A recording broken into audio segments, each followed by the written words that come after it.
এইটিজে স্পিনিংয়ে প্রবেশ করি এবং আমি যখন আর্লি 90s-এ যখন আমি ব্যাচেলার শেষ করলাম তখন আমরা অলরেডি স্পিনিং ইন্ডাস্ট্রিজে মোটামুটি এস্টাবলিশ এবং গার্মেন্ট ট্রেডেও মোটামুটি ঢুকে গেছি। তো তখন আমি ভাবলাম তাহলে এই ব্যবসাতেই যেহেতু জয়েন করতে হবে তাহলে টেক্সটাইলের উপরে একটু লেখাপড়া করি, মাস্টার্সেও টেক্সটাইলেই করি। এবং সেই থট প্রসেস থেকেই আমি আমেরিকাতে একটা স্কুল আছে নর্থ ক্যারোলাইনাতে, it's call North Carolina State University. তো ওখানে মোটামুটি ওদের টেক্সটাইল প্রোগ্রামটা ভালো, আপনারা যারা টেক্সটাইলে লেখাপড়া করেন আপনারা হয়তো জেনে থাকবেন। তো ওখানেই আমি চিন্তা করলাম মাস্টার্সটা করি। তো যেহেতু আমার বিজনেস ব্যাকগ্রাউন্ড, আমি চিন্তা করলাম ইঞ্জিনিয়ারিং তো এই সময় সম্ভব না। তো ওদের আবার একটা প্রোগ্রাম ছিল যেটা টেক্সটাইল ম্যানেজমেন্ট। তো সেটাতে আমি এনরোল করলাম, করে ওটা শেষ করে বাংলাদেশে এসে ব্যবসায় জয়েন করলাম। তো ওই short stint of education, that was like a year and a half for my masters, that really helped me a lot.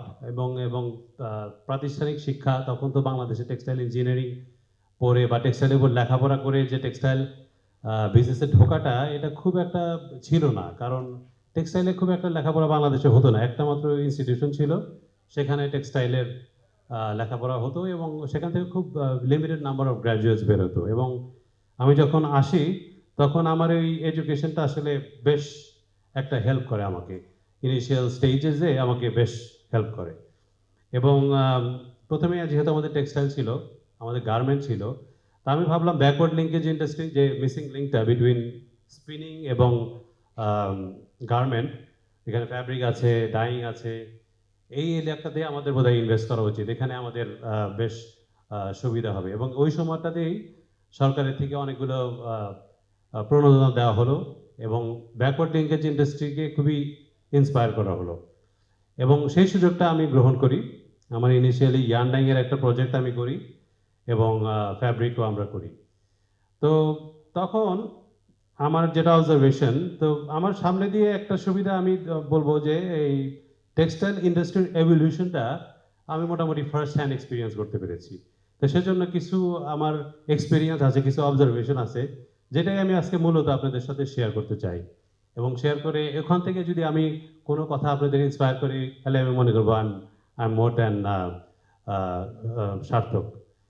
তো সেখানেই আমি ইনিশিয়ালি যখন আমরা ডাইং করলাম তখন বাংলাদেশে আসলে টেক্সটাইল ইঞ্জিনিয়ার ডাইংয়ের খুবই স্বল্পতা ছিল, খুবই স্কেয়ারসিটি ছিল। এবং এটা আমরা পদে পদেই ফিল করতাম। তখন বাংলাদেশে আমরা যাদেরকে 5-7 বছর এক্সপিরিয়েন্স টেক্সটাইল ইঞ্জিনিয়ার পেতাম, তখন তারা যখন টেক্সটাইলে লেখাপড়া করেছে তখন যেহেতু টেক্সটাইলের খুব বেশি এডুকেশন ইনস্টিটিউশন ছিল না, তারা শিখে মাত্র 5-6 বছর এক্সপিরিয়েন্স করে এসেই দেখা গেল যে টেক্সটাইলে একটা বিরাট গ্রোথ হচ্ছে, কিন্তু মার্কেটে সে পরিমাণ টেক্সটাইল ইঞ্জিনিয়ার নাই।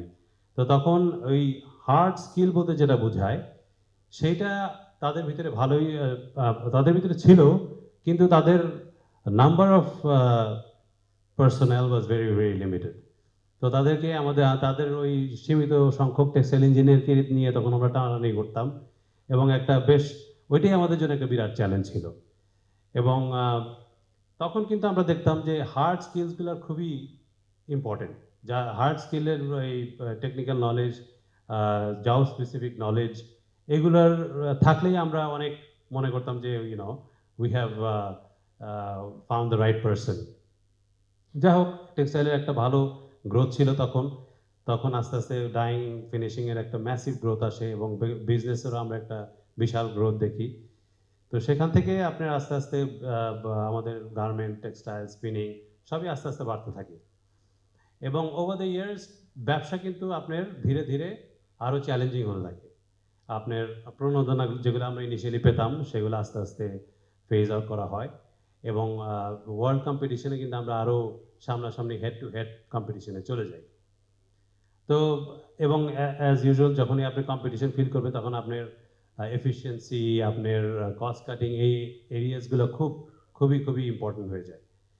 এবং সেখানেই আমি পার্সোনালি দেখেছি যে এভলিউশনটা it took, I could see the evolution happening.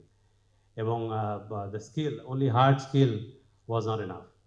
তো আমি প্রথমে ডাইং ফ্যাক্টরিতে, যেটা বলছিলাম, ডাইং ফ্যাক্টরিতে আমরা ডাইং করে আস্তে আস্তে বাড়তে থাকি। তারপরে আমি আর্লি 2000-এর শেষের দিকে এসে, 2009-10-এর দিকে এসে আমি গার্মেন্ট বিজনেসটা দেখা শুরু করি। তো তখন আমি যখন গার্মেন্টস বিজনেসে আসি, তখন দেখি যে আমাদের আগের ম্যানেজমেন্ট যেভাবে গার্মেন্টস চালাতেন, তখন মানে প্রায়র টু 2009-10-এ যেভাবে গার্মেন্টস ইন্ডাস্ট্রিটা চলছিল, সেজন্য ইট ওয়াজ প্রবাবলি ওকে। এবং তখন আমরা ওই টাইমটাতে গার্মেন্টস ফ্যাক্টরি যাদের ছিল, তারা দেখলাম যে তাদের সাথে আমরা ছিলাম, এবং তখন আমরা ভালোই করেছি প্রথম 10-12 বছর, 20 বছর যেটাই বলি, ভালোই করেছি। কিন্তু 2008-9-এ এসে আমার মনে হলো যে ট্যাক্স বিজনেসটা অনেক ইভলভ করে গেছে, অনেক চেঞ্জ হয়ে গেছে। আগের মতো এজেন্সি বেসড বিজনেস যেটা ছিল, এজেন্টরা অর্ডার নিয়ে আসতো এবং বাংলাদেশের আমরা ওই অর্ডারগুলো নিয়ে কাজ করতাম, এবং এজেন্টরাই মোটামুটি কাজটা তুলে নিত গার্মেন্ট থেকে। কিন্তু পরে দেখলাম যে ডাইরেক্ট বায়াররা আসা শুরু করেছে, এবং তারা ফ্যাক্টরির কাছ থেকে এক্সপেকটেশন অনেক বেড়ে গেল, কমপ্লায়েন্স এবং অন্যান্য রিকোয়ারমেন্টগুলো অনেক বেড়ে গেল। তো এটা কিন্তু একটা ম্যাসিভ ট্রান্সফরমেশন আমি 2007-8-এর দিকে দেখলাম। এবং ওই টাইমটাতে আমরা ফিল করলাম যে we had to evolve our self with the situation also.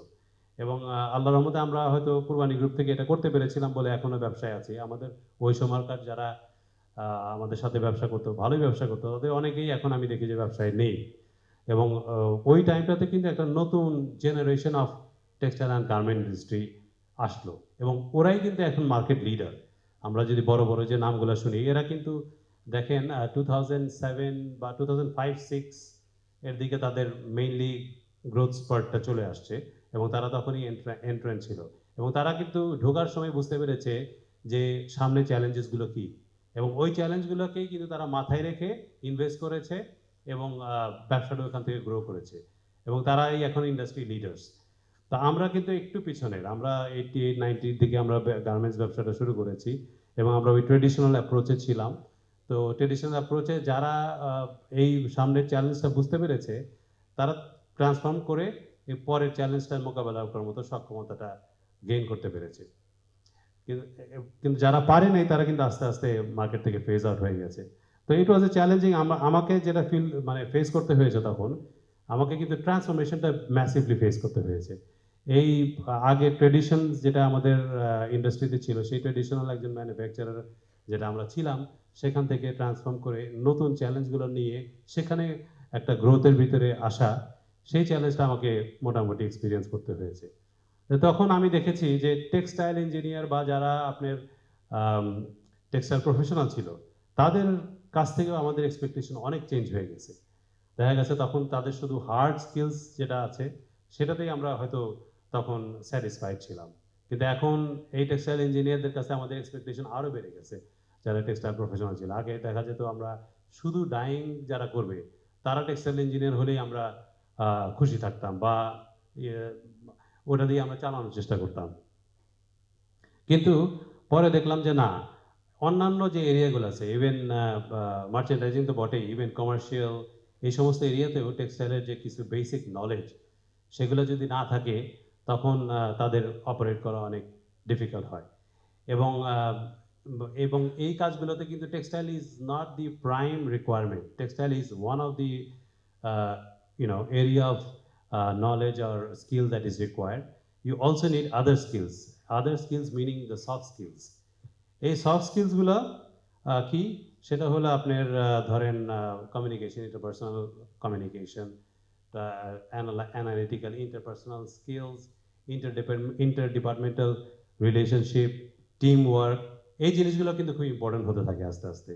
এখন আমি দেখি আমাদের যে মার্চেন্ডাইজিং, তারপরে আমাদের যে সাপ্লাই চেইন, এখানে কিন্তু মোটামুটি টেক্সটাইল প্রফেশনালরাই আসছে, এবং তারা কিন্তু ভালো করছে। তারা কিন্তু অন্যান্য ডিসিপ্লিন থেকে যারা আসে, তাদের থেকে একটা মানে ইনহেরেন্ট একটা এজ নিয়ে কাজটা শুরু করতে পারে, এবং এটাই দিন দিন কিন্তু আরও চাহিদা বাড়ছে। মানে you need the hard skills and you also need the soft skills, you need a combination of both. এবং সামনে আমরা দেখি যে এখন আমরা বিদেশি অনেক প্রফেশনালস নিতে বাধ্য হই কিছু কিছু এরিয়াতে, যেরকম মার্কেটিংয়ে দেখা যায় বা ধরেন ডিজাইন, এই সমস্ত এরিয়াতে দেখা যায় যে আমাদের এখনও বিদেশিদের নিতে হয়। এই জায়গাটায় আমি মনে করি যে বাংলাদেশি প্রফেশনালদের ভিতরে এখনও আমাদের ওই সফট স্কিল হার্ড স্কিলের যে কম্বিনেশনটা, সেই জায়গায় একটু আমাদের এখনও গ্রো করার প্রচুর স্কোপ আছে। তবে আশার আলো হলো এখন আমরা দেখি যে অনেক young and very talented individuals are coming in to the textile industry, and that is giving us a lot of hope, lot of aspiration. এবং এরা টেক্সটাইল ইঞ্জিনিয়ারিং পাস করে এসে তারপরে অন্যান্য অ্যাডিশনাল স্কিল নিয়ে তারা আমাদের ইয়েতে কি বলে আমাদের ইন্ডাস্ট্রিতে এসে এখন দেখতেছি আরও এনরিচমেন্ট আসতেছে। তো এইটাই আমাদের আমার মনে হয় বলবৎ রাখা দরকার, এবং এটা বলবৎ রাখতে পারলে আমাদের textile industry next stage third স্টেজে যে ডিজাইন এরিয়াগুলো, মার্কেটিং এরিয়াগুলো, এখানেও আমাদের টেক্সটাইল প্রফেশনালসরা দিন দিন আরও ভালো করবে, এবং আমাদের ইন্ডাস্ট্রিকে যেটা সামনে অনেক গ্লোবাল চ্যালেঞ্জেস আমরা ফেস করব, সে সমস্ত জায়গায় আমাদেরকে নিয়ে যেতে পারবে। তো আমি এইটাই আমি মেইনলি আমার আজকের মেসেজ ছিল যে combination of hard skills and soft skills, এই দুইটাই আমাদের সামনে পেতে হবে, এবং সেজন্য আমাদের সবসময় we have to B informed and keep up with the technology around us, keep up with the information that is available, gather them and try to develop ourselves.